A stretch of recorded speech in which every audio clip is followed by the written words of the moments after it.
ایک بہن نے سوال کیا ہے کہ محترم یہ جو بھکاری ہیں بھیک مانگنے والے جب مانگنے آتے ہیں اگر انہیں کچھ نہ دیا جائے یہ بد دعا کر دیتے ہیں، تو ہمیں بہت ڈر ہوتا ہے کہ یہ بتائیں کہ ان کی بد دعا پہ کوئی اثر ہوتا ہے کہ نہیں ہوتا، یہ تو رہنمائی فرما دیں، ہم لوگ بڑے پریشان ہوتے ہیں اس معاملے میں۔ السلام علیکم ورحمۃ اللہ وبرکاتہ۔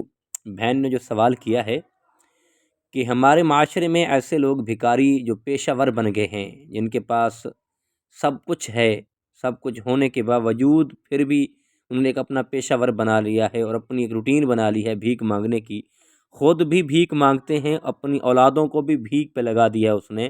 لیکن ان کی بد دعا سے بالکل نہ ڈرا کریں، ان کی بد دعا سے پریشان نہ ہویا کریں۔ ہاں، کریم آقا علیہ الصلوۃ والسلام نے فرمایا کہ مظلوم کی بد دعا سے آپ ڈرا کریں۔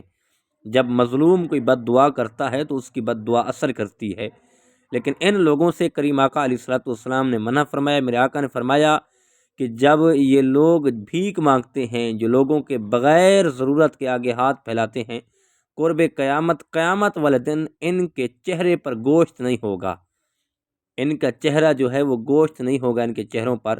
تو ایسے لوگوں سے بالکل پریشان نہ ہویا کریں، بلکہ یوں ہے کہ اللہ پاک ایسے لوگوں پر سخت ناراض ہوتا ہے، اللہ پاک اس پہ ناراض ہوتا ہے۔ آپ پریشان بالکل نہ ہو کریں، اللہ پاک آپ کو دونوں جہانوں کی بھلائیاں نصیب فرمائے۔